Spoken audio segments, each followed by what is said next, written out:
pour liggéey parce que moo yore nag bagage yi.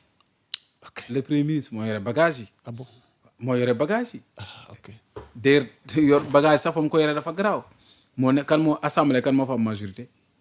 parti Pastef exactement. te nag li gën a danger mooy parti yi nga gis ñu daw yëpp di wuti ji Diomaye président. waaw xaaju parti yëpp ay. waaw loolu ay parti xusuma ñàpp la ñu ci bëri ñoo xamante ni. lenn bu ñu demoon élection tey jii. déet waay Abdou non du yëpp nag. waa xibaar mais foofu non foofu sax la coalition Diomaye président placée sous la supervision du docteur Aminata Touré publie ce jour une première liste consolidée regroupement Abdoulaye 213 organisations. Cette liste rassemble à la fois les structures ayant renouvelé leur engagement et de nouvelles entités. Wow. Ayant rejoint la dynamique, apportant ainsi leur soutien actif au président. Voilà. Mimi Touré moo bind bataaxal ba tey di Macky Sall ñaata maire ñoo demoon rale yoo ci moom est-ce que dañoo gagné seen dëkk seen gox ñaata maire on se souvient même de Bamba Fall ak ñeneen. tubaab nee na autre yaa ngi dégg est-ce que parce que am ñoom da ngay dem mais tu tax nit ñi dem. ok. mën nga donc dem ak mais 213 yi ni sans compter yi nar a ñëwagum. gis nga c'est pas la quantité qui est importante c'est la qualité qui est plus importante. du quantité bi mooy déterminer importance ak poids électoralu kuréel yooyu noonu. tey jii du ma leen tudd mais am na ci carte yoo xam comment dire parti yoo xamante ni boo leen xooloon seen jabar sax duñu leen votel seen jabar laa wax de seen jabar. da nga bëgg wax ni seen formation politique. ci ñoom la yem mais ça n'est que de non. seen doom di xam nga tey jii moo tax tey heureusement que les coalitions de partis sont reconnues ci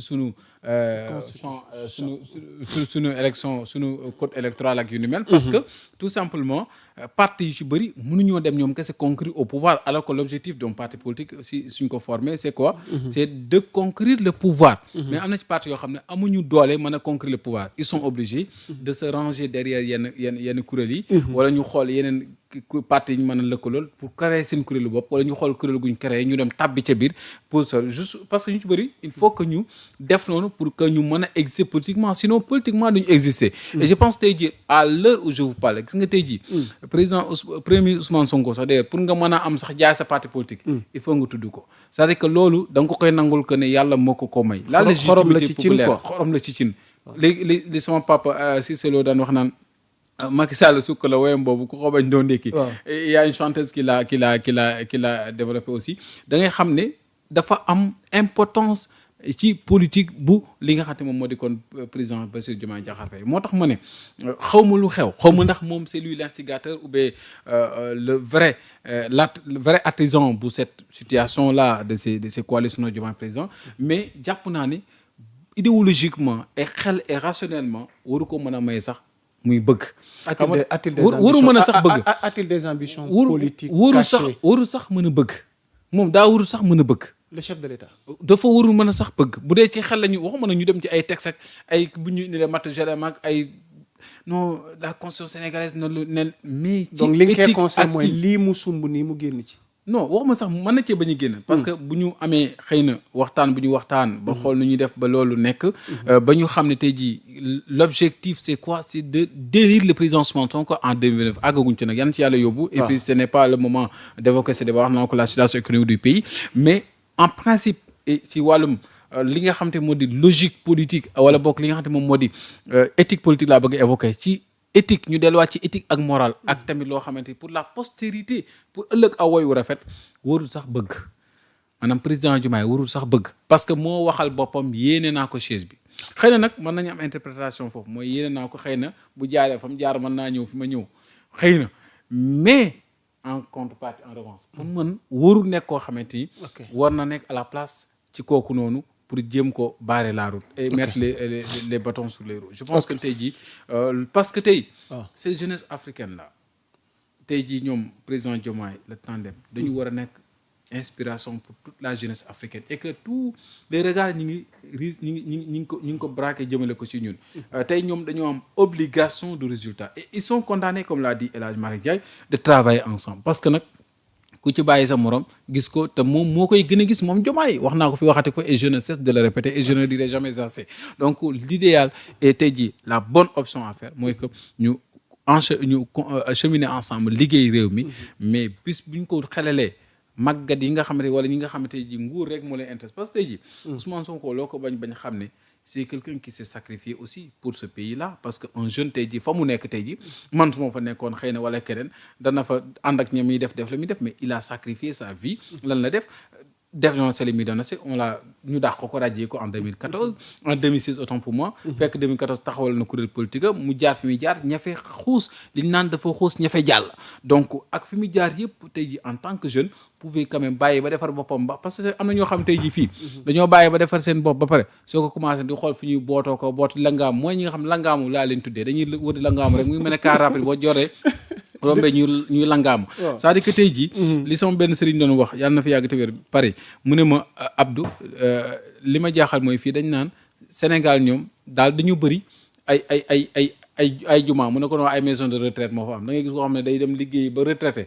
gis ne jumaa ji am na salaire te pension bëriwut mu ñëw di xëccoo jiite waaye ay maison de retraite du ay mosquée pour wax la rek ñu ci bëri ci parti politique Ousmane Sonko pouvait faire comme ni ñu def ba tey carrière politique am maanaam fexe ba neex-neexlu foofu ba pare daal di jëmale ci mais en très jeune la jug taxaw tey boppam ci anam goo xamante ni gis nañ li ko ci daal ak li ko ci arrivé et je pense que tey jii quoi que l'on puisse dire peut-être mën nañu wax dina durer du durer parce qu'on sait jamais parce que l'histoire politique aussi xëy na ñi juddu démb ñooy xam ne du lu fi musut am Abdoulaye Wade on l'a vu en 2000 ak li xew ak li mu dere na ci ay foule Macky Sall et cetera mais jàpp naa ne jamono yi ay jamonoom la c'est le révélateur du siècle et je pense que ne loo ko bañ xam ne il détient toujours la légitimité populaire.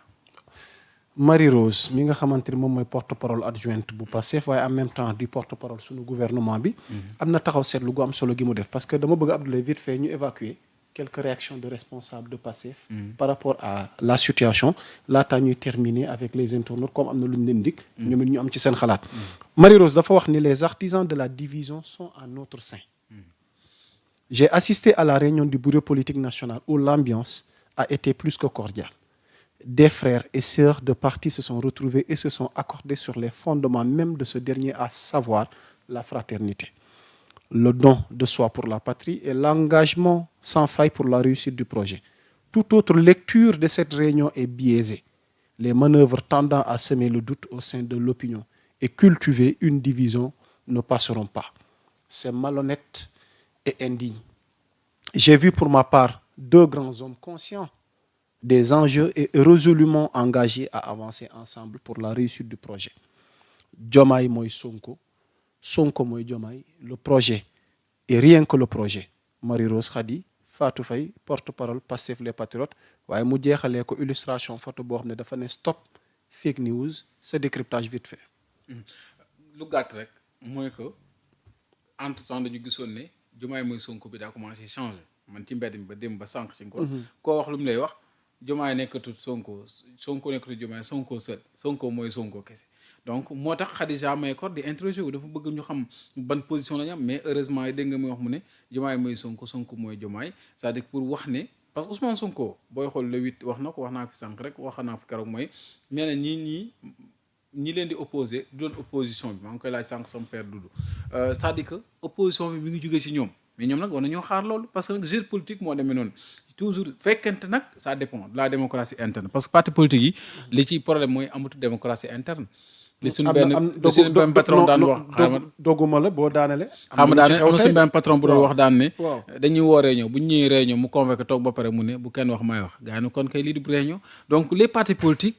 démocratie interne moo fa bëreetut mooy soo waxee sa xalaat ñu ne mottu génn la donc loolu aussi dafay souvent waree tax ñenn ñi nag di waxee ci biti ak yoo xamante ni war na mën a nekk une cuisine interne laver le linge en famille parce que am na yoo xamante ni waxtaanu biir néeg la war nañ ko mën a càmbar si seen biir bu baax a baax avant que muy dem ci mbedd mi parce que nag y a des secrets yoo xam ne nag quand même ils peuvent les garder.